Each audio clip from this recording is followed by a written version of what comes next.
Hey everyone, welcome Facebook following, welcome to my live. Today I'm reading from my book, Perception, the Two Yet One, Book 1. I just tried to do it from my new camera, but it's not, you see how that is backwards? I can only get that on my phone to turn around if I turn my phone around. Whereas I had a mirroring option on my new camera, but when I turned on the new camera, it was really choppy. So sorry about the backwards sign behind me, but I can only do what I can do. I can't see what I'm doing right here if I turn my phone around.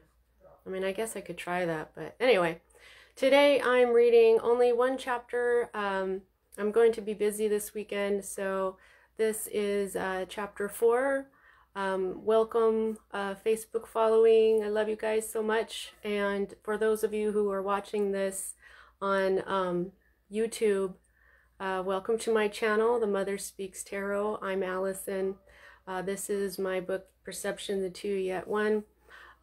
Please subscribe, like, comment. I always answer my comments, and let's get started. Chapter 4, Growing Up. Friday, July 4th, 2003, in Corona, California. Luna adored old things and had recently discovered the magic of her mom's old vinyl albums and record player. Lisa's collection of records was extensive and included a wide variety of artists from all the way back into the 50s, but Luna was currently into the 80s when her mom had been a teen. Luna looked forward to growing up and could practically taste the excitement that she imagined being a teen would bring. She was in her bedroom listening to Cyndi Lauper's Girls Just Want to Have Fun, while her old pink Power Ranger, her favorite toy, beat up bad guy after bad guy on her Powerpuff Girls themed bed, creating a spectacular fight scene. "I'm going to teach you a lesson, Mojo Jojo."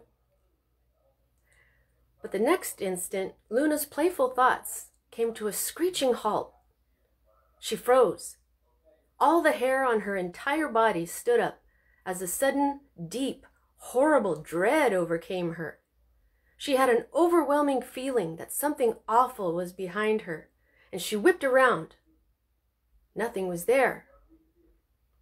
The only thing moving was the small torn flap on her screen, the bit of loose mesh flapping in the light breeze. Her heart pounding, she stared at it until she thought she heard her mother calling, but she wasn't sure because of the music. Still somewhat in a daze from the terrifying feeling, she turned around, reached over to her dresser, lifted the stylus off of the album, and then set it on the armrest. "What?" she called out. "Sorry, Mom, my music was up." "I said the Millers are back from vacation. I'm going to go over there to give them their mail. I'll be right back," her mother called out from the hall. The Millers lived in the house next door to Luna and her family. "Okay." Her heart hadn't slowed. She turned around to glance at the window again. Nothing was there. Luna tugged at the kung fu uniform she wore, trying now to channel the power she felt while practicing kung fu, even though her lesson wasn't till later that day. She'd always attended schools that required uniforms, and she was involved in a lot of activities. So whether it was the colors and cut of the school, brownies, Girl Scouts, wrestling, soccer, gymnastics, or ballet, a uniform was what she wore. Maybe it's a ghost that I can't see. That's a thought. A chill went down her spine. "Oh, just stop it, Luna. Stop being such a scaredy cat," she thought. She turned around, took a deep breath to calm down, and then resumed playing until her mom yelled, "Hey!" which made her jump. She heard a noise that sounded like a bump and then scraping on the wooden fence. Her heart pounding harder than ever, she whipped around and hopped off of her bed. This time she looked out of her window. All she saw was her mother looking over the fence. Suddenly, her mom turned and ran from the fence. In moments, Lisa was in Luna's room, her cornflower blue eyes wide as Luna had ever seen them. "What? What's wrong, Mommy?" Nothing. You're okay?" "Yeah, why? What's going on? Who are you yelling at?" Lisa quickly looked her over and then held her tightly. "Nobody. I love you, Luna. Mommy's got you. I'm just so glad you're okay. You're okay." Luna could not be more confused and creeped out as her mother squashed Luna's face against her big boobies. "Mom, I'm scared. What happened? What's wrong?" Nothing, sweetheart," said Lisa, her smile not as convincing as usual. "There's nothing to be scared of. I ran into the house just now because I realized that I forgot to call your dad about something important, and I just wanted to give you a hug before I did. Do me a favor, though. Go into my room and wait for me, okay? Don't worry. Be right back." "What? Mom, what's wrong?" Her mother was already pushing Luna down the hall towards the master bedroom. "Just go in my room now and wait for me. We'll play in there when I'm done," said Lisa. Without another word, Lisa ran out to the garage, the place where she could talk on the phone without Luna hearing. Lisa had told Luna not to follow her whenever she went out to the garage with the phone, but this time, Luna couldn't help it.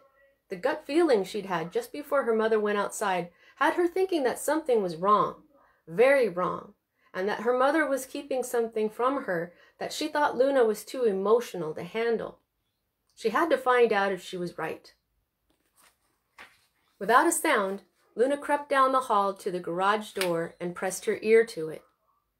"Yeah, I'm pretty sure, Jim." Calm down. Calm down, Jim. I can't get what you just said." "What?"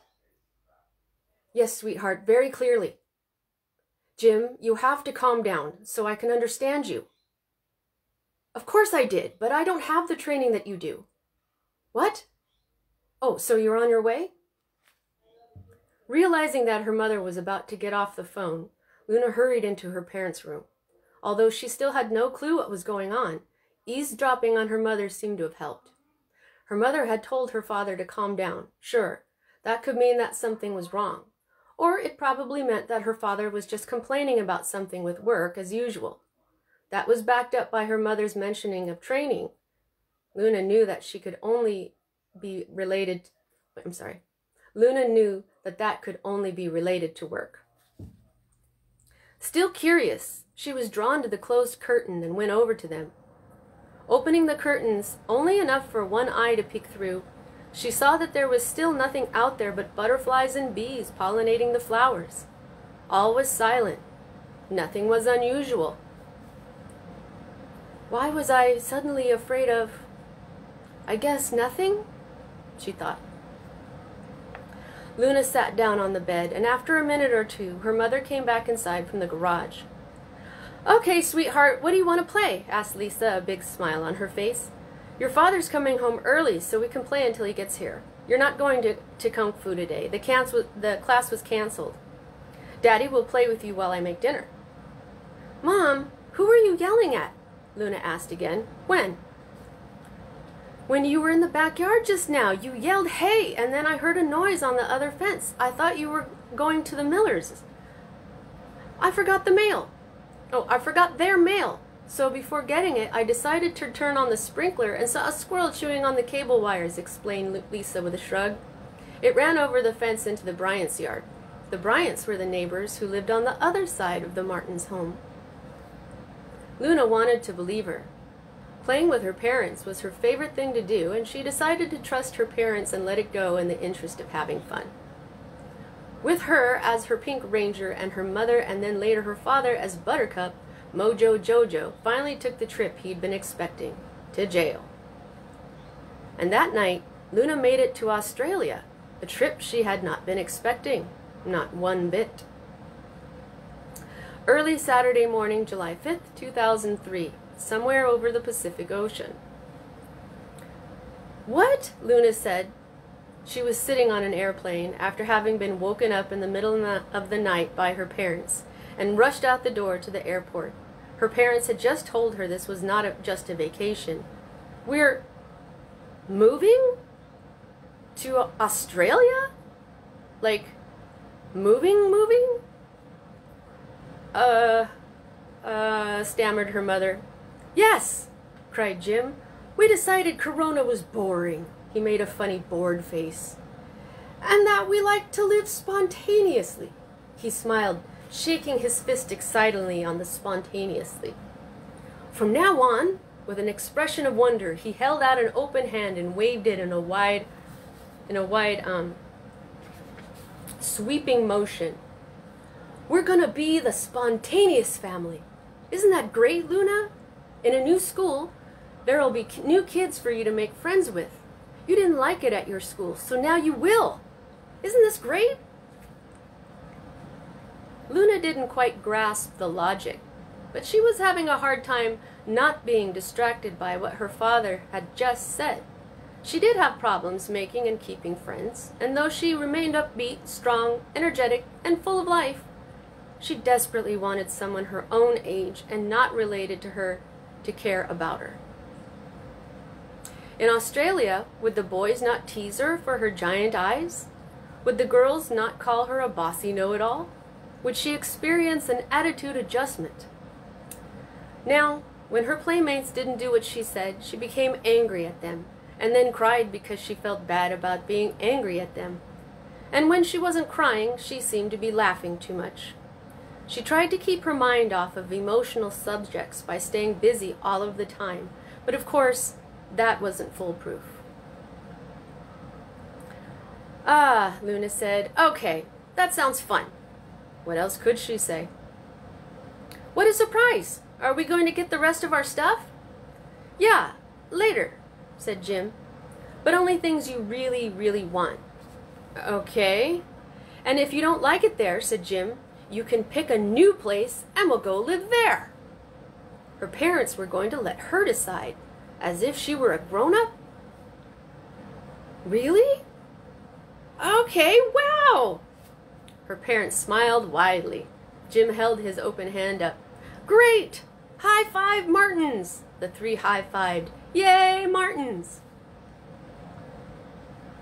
4 p.m., Friday, March 11th, 2005, North Highlands, California. 11-year-old Sonny sat in the living room with his brothers, waiting for their father to return. Ralph had come home from work early and found Wes, now 14 years old, in his room with a girl. Ralph was driving the girl home and had told his boys to wait for him in the living room. They heard his truck pull up and Sonny's stomach turned. Wes rested his elbows on his knees and grabbed his head with both hands, obviously afraid of what Ralph might do. Brad couldn't sit still. Whenever he was nervous, he became hyper. Curtis sat stiff and proper, blinking. Ralph walked in and, to the complete surprise of all his sons, calmly sat down with them. With Arms Wide Open by Creed, one of Ralph's favorite songs because it was released around the time Wes was born, began playing in Sonny's mind.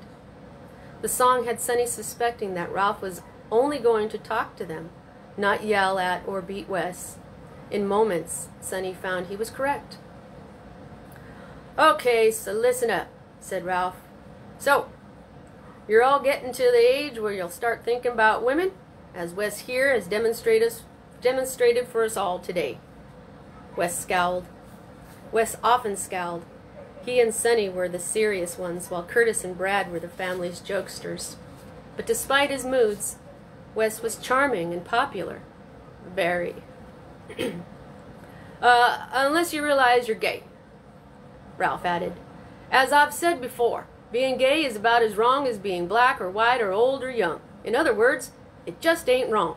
Only assholes think so, and I ain't raising a bunch of assholes. Now, boys, repeat for me, please. What have I taught y'all about being gay? All four boys recited what Ralph had always said about being gay. There's nothing wrong with being gay. Wes, Curtis, and Brad all stopped there, but Sonny innocently continued on with what he'd heard Ralph say under his breath one day. Especially if you're a woman. Surprise jumped onto Ralph's face. Humor sparkling in his eyes, Wes pulled one side of his mouth into a half smile, seemingly proud of his youngest brother. Curtis drew his head back. Brad's eyes bugged, his mouth gaped. Ralph laughed as Sonny tried to figure out what was so funny. "Damn, boy, you got me down pretty good, ha. You really pay attention, don't you? Looks like I have to watch what I say around you, you little fucker." Ralph laughed a bit more, and all the boys, including Sonny, laughed too. He still didn't know what was so funny, but it was a great moment. Then Ralph clapped his hands once and rubbed them together as he looked at each son. "All right, now, you know how to open doors for women and all that? I've taught y'all how to be chivalrous. But there's more to how a real man treats women. Boys, women ain't just for sex. I want y'all to understand that. Now, as men, we have urges, powerful urges. But I want you to look at each girl you're dating. I want you to see her. Get to know her. Find out who she is. They're not objects. They're people. Wonderful people. And if you're lucky, one will love you for who you are. If that happens, guys, I gotta tell you, don't ever let her go. Not ever. Boys, if you find love in a woman, you tell her as soon as you know it. And fight for her like it's for your life. 'Cause it is. You could have a life with her like me and your mom did. Understand? Yeah?" Ralph's 4 sons each nodded. "Okay, good. Y'all be gentlemen now. You treat them with respect. They deserve it.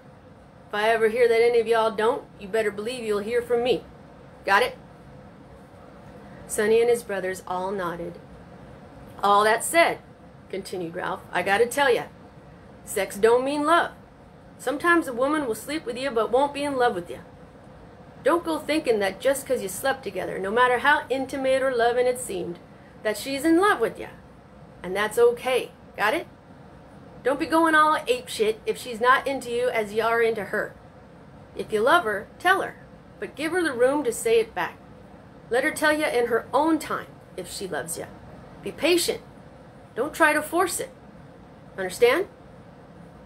All of Ralph's boys nodded a little wearily, clearly becoming bored with his lecture. Not to be taken lightly, Ralph lowered his head and pointed his finger at each of his sons. "And once y'all turn 18, no underage girls. I mean it. Men got no business having relations with little girls. You'll see that they're too young to know any better or even what love is. And it's against the law. If you do it anyway, and I find out, not only will I be disappointed as hell in ya, I'll kick your ass from here to Timbuktu, and I won't do a damn thing to keep you out of jail if her parents decide to press charges. Got it? Good. And finally, y'all gotta always, always, always practice safe sex. Use condoms. I'll start buying them for you and keeping them in a jar under the bathroom sink. HIV and other STDs are their own punishment.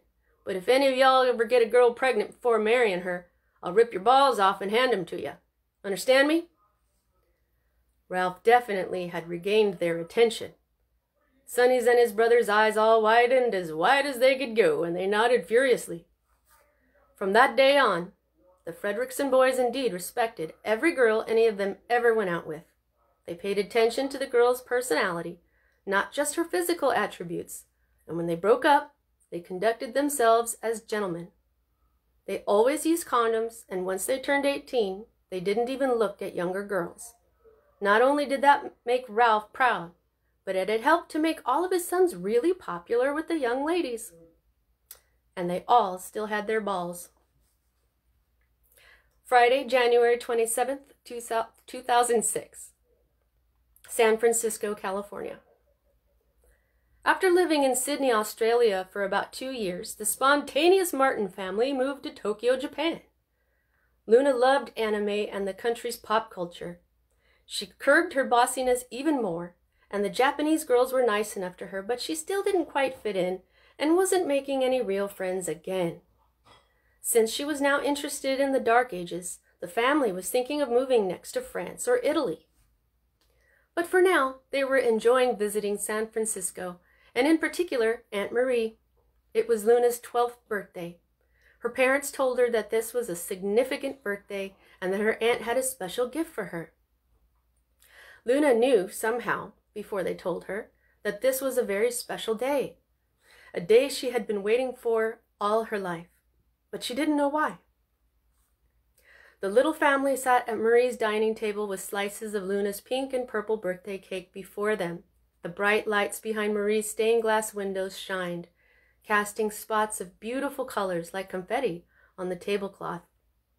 Aunt Marie lived in a basement apartment, and the lights kept her from missing sunshine.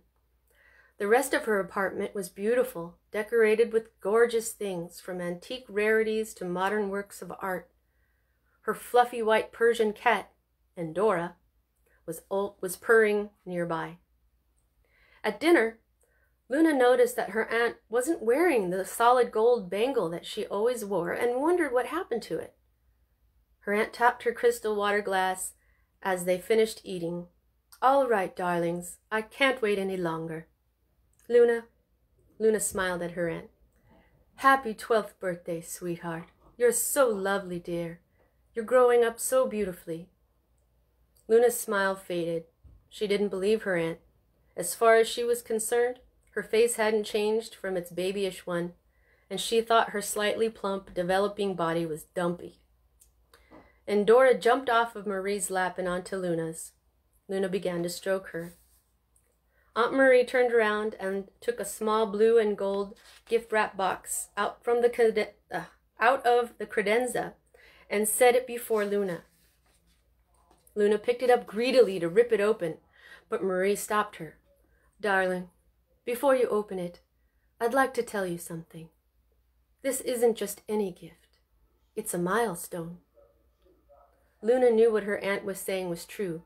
It was connecting with the feeling she had earlier about this day. She waited for Marie to say something else, but Marie nodded with a little smile, indicating to Luna that she could open the box now.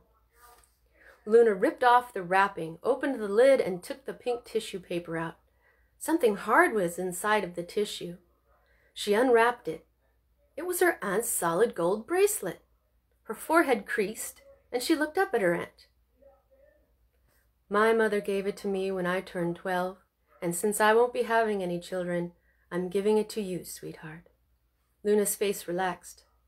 "Luna," said Jim. Luna looked at him. "This bracelet has been passed down from mother to daughter in our family for generations, centuries. It's extremely important that you always wear it so you don't lose it. Never lose this bracelet, sweetie, okay? It's too important to lose. Do you understand?" "Of course I do, Daddy," she said happily as she slid it on. She had always admired her aunt's bracelet, and as she put it on, joy came over her. Now she knew why she felt the way she did about the day. "I'll wear it every single day and love and cherish it until I give it to my daughter someday." "That's wonderful, darling," cooed Aunt Marie. "Such a relief to hear. And now that I'm no longer its custodian, I can relax." "Relax? What do you mean?" asked Luna. "Oh, well, it's just so old," said Marie. "It's rather nerve-wracking to own. I was always afraid I'd lose it." "Well, thank you, Auntie. I love it. Thank you, thank you, thank you." Still on Luna's lap, and Dora purred loudly. That evening, before another long night dealing with her chronic insomnia, Luna was online on her laptop in her aunt's guest room on the big, soft bed. Misty-eyed, she was watching James Blunt's "You're Beautiful" video on YouTube. "I wish someone thought I was beautiful," she thought. She heard a knock on the door. "Yeah?" she called out. Lisa poked her head in. "Can we come in?" she asked. Marie poked her head in too. "Sure," said Luna. Lisa and Marie both entered the room, and Marie closed the door as Lisa sat down on the bed with Luna. Luna shut down and closed her laptop and then looked up at her mother and aunt expectantly as Marie sat on the bed. "What were you watching?" asked Lisa. "You're Beautiful" by James Blunt. "Oh, I love that song," sighed Marie. Lisa's pleasantness changed to pensiveness. Luna had a sinking feeling. "What's up, you guys?" Marie and Lisa exchanged glances. "Well, began Lisa. Her mouth opened, she looked upward as she searched for what she was going to say. You're becoming a young woman now. Luna instantly knew what was coming. The talk. Oh, no. Yes, darling, said Marie. Your mother told me that you recently received your monthly visit from Mother Nature. Luna tried not to roll her eyes, but didn't succeed. Oh, my God. We just want to go over a few things with you, said Lisa. Luna closed her eyes and put her hand up. Okay, before you go over a few things, I'll review what I already know because you already told me about 1,000,000 times throughout my life, Luna said wearily. She opened her eyes, put her hand down onto her thigh, and looked at them seriously. Now that I have my period, I can get pregnant if I have sex, even if I'm on my period, even if we use birth control, and even if it's the first time. Even if he pulls out, interjected Marie quietly. Luna scrunched up her face. Ew! That's right, honey, said Lisa. Don't forget that. A lot of people forget that and get pregnant.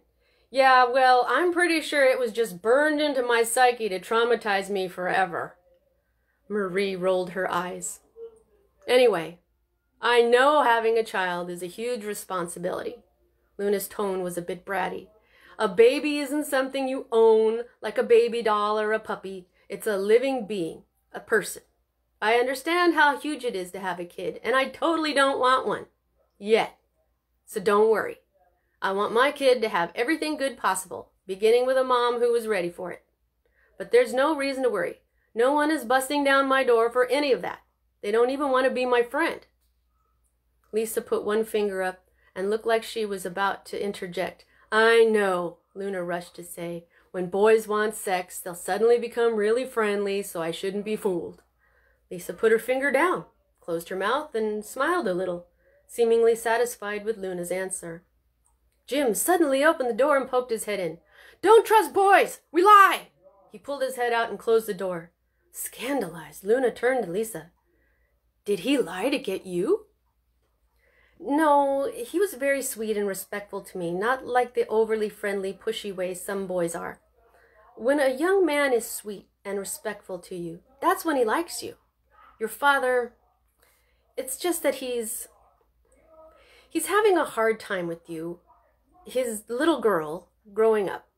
He doesn't like the thought of boys, well, the thought of you being intimate with boys. He thinks you're innocent and trusting. He doesn't want you to be taken advantage of, that kind of thing. He just doesn't want you to get hurt. Well, I already know I shouldn't just blindly trust boys, and that goes for anybody, replied Luna. And I know Dad's a Romany at heart and wants me to wait to have sex until I'm married, but that's not very realistic these days. I think that if you're at least in love, Jim poked his head back in. They'll even ask you to marry them, so you'll sleep with them before the wedding. Now those guys are bastards. Don't fall for it. Luna felt her face crunch into shock. Jim pulled his head out of the room and closed the door. Knock it off, Jim, yelled Lisa. Oh my God, they do that? Luna asked. Not really, no, sweetheart, said Marie. A lot of them shy from the M word quite naturally. Your father's thinking is rather overprotective, as usual, and, well, antiquated. Well, don't worry about it. I don't have that problem, Luna pouted. These days the boys stare at me like they're scared of me or something. Marie chuckled, surprising both Lisa and Luna. They will stare at you like that for only a little while longer, sweetheart, said Marie. Mark my words, very soon they'll be staring at you for an entirely different reason, and it's that moment that could throw you for a loop. Hormones can influence behavior. Be careful, love. Jim poked his head in. Boys are evil, just don't ever have sex. Get out, Jim, both Marie and Lisa yelled. Jim got out so fast that he slammed the door. You're not helping, Lisa added. Luna had been feeling certain things lately that she knew were her new hormones in action. Things that made her fantasize about movie and rock stars and kissing. Lots of thoughts about kissing. She stared at her aunt as it sunk in, what Marie was saying. It might be tempting to let go and give in to hormones in the moment, and in doing so, Luna could end up in a situation she didn't like or wasn't prepared for, like early and possible single motherhood. "Darling, just be certain that you're ready," said Marie. "Both of my parents felt like your father does, that I should wait for marriage. My mother told me that sex is a wonderful bonding experience, and that's why it's best to wait for marriage. Well, I thought I loved a boy, but he didn't feel the same way. I thought he would bond with me and love me if we had sex, but, well, later, he was actually mean to me about it. I was very young, only 16. I didn't know that our brains go through changes. Just about the time you turn 18, your brain will be mature enough to begin to understand why sex is so powerful. I've always been an independent, a forward thinker, especially when it comes to sex. But I feel that, for me, personally, I acted too soon. At the time, I felt that my decision to have sex should be just like boys. No shame in wanting it, and no reason to wait. And I still feel that way. But I was shocked when he didn't fall in love with me. And then when he called me names later, well, it was very painful. But listen to me when I say this. Darling, I realized later that it was only painful because I allowed it to be. I allowed him to, in essence, tell me who I was. A slut. A person can only hurt you if you let them. Always remember that. Luna nodded thoughtfully. Of course, continued Marie, after a while I realized how naive I had been, and that I didn't even actually love him. I was simply too young to know what love was. Also, that was before I was diagnosed with the cysts and fibroid tumors in my ovaries and uterus, so I was quite relieved I hadn't become pregnant. The whole experience taught me that sex is very powerful. It doesn't equal love, and that love is much more than desire. Being friends first is a great way to start, said Lisa, because, honey, when you marry your best friend, like your dad and me, oh, sweetheart, there's just nothing better. How do you go from being just friends to lovers? Said Luna. How long were you and Daddy just best friends before you slept together? Lisa's eyes practically popped out of her head. Marie looked at Lisa with amusement, waiting to see what Lisa was going to say. A while, said Lisa weakly. Marie cleared her throat in an obvious way. Luna arched one eyebrow and shoved her hands onto her hips. Come on, Mom. Let's hear it. Lisa sighed. A week, but I was already grown up. Lisa shot a look at Marie. Marie stared back, unaffected. Okay, it was our first date. God! Lisa crossed her arms. Mom! Exclaimed Luna, her eyes bugging and her mouth gaping. Lisa shot Marie another look, but Marie looked away. Now Luna sighed. Why do people even call women sluts and whores in the first place? What's that even about? Why even care if a woman, if anybody, even wants to be a prostitute? Why are people so opinionated and get so angry about other people's sexual behavior? Those are questions people have been asking for years, said Lisa. In a perfect world, said Marie, we women would be able to view our sexual needs as rights, as men do, and not suffer under the scarlet letter for it. But this isn't a perfect world. In fact, they say it's a man's world. Then I think it's time we take it back, said Luna with resolve. The woeful expression on Marie's face morphed into one of pride. Good girl, darling. You just gave me chills. Okay, to summarize, said Lisa, sex doesn't mean love. Don't ever let anyone tell you who you are, and you can get pregnant at any time. And to review a few other things, to stay out of danger, you already know you should always be aware of your surroundings. And when it comes to someone you don't know well, don't ever eat or drink anything they give you or allow yourself to be alone with anyone, even people you think you know well. Any more questions, honey? How did you lose your virginity, Mom? Lisa's face went from blank to reflective. My father was very strict, and my mother was very religious. Practically orthodox, began Lisa. Anyway, the strictness of my household made me kind of rebellious. I had a friend who was a boy when I was 12, very young, and we decided to see what sex was all about. But that name-calling stuff, that stuff hurts, like your aunt said, only if you let it. Okay, so there you go. Any more questions? Luna stared at them as she thought, but couldn't think of even one question. She couldn't imagine having boy trouble. No, I'm pretty sure I'm okay, said Luna with a sigh. Wow, sex is a pretty heavy subject. Ha! And with your emotions, said Lisa. Yeah, you'd better be ready. Early morning, Monday, January 30th, 2006, Tokyo, Japan. Luna couldn't keep her bracelet on. It kept flying off and bouncing away. She'd run after it, but her legs seemed heavy and almost attached to the ground. With all of her might, she dragged herself across the living room floor to grab the bouncing bracelet from where it had landed. Finally, she was close enough to it to pick it up, but when she reached for it, her middle finger bumped it and sent it sliding across the floor, which was no longer carpet but smooth concrete. With a start, Luna woke up, her eyes popping open and her heart beating away. She whipped her head to her nightstand and was relieved to see her heirloom bracelet still sitting on it. She and her parents had come home from San Francisco yesterday, and this was her first night at home with it. With a sigh, she lay back against the pillows. It was only a dream, a fear dream, she thought. A smile touched her lips. Now that I'm thinking about it, it was kind of funny. She rolled over and cuddled with her pillow, ready to go back to sleep. But as it often did, Luna's mind began working overtime. What if she knocked it off of her nightstand and somehow lost it? She opened one eye to check that the bracelet was still there. It was. She closed her eyes again. Maybe I should put it in my underwear drawer at night, she thought. She opened her eyes, sighed, and just got on with it, putting her bracelet in her top dresser drawer.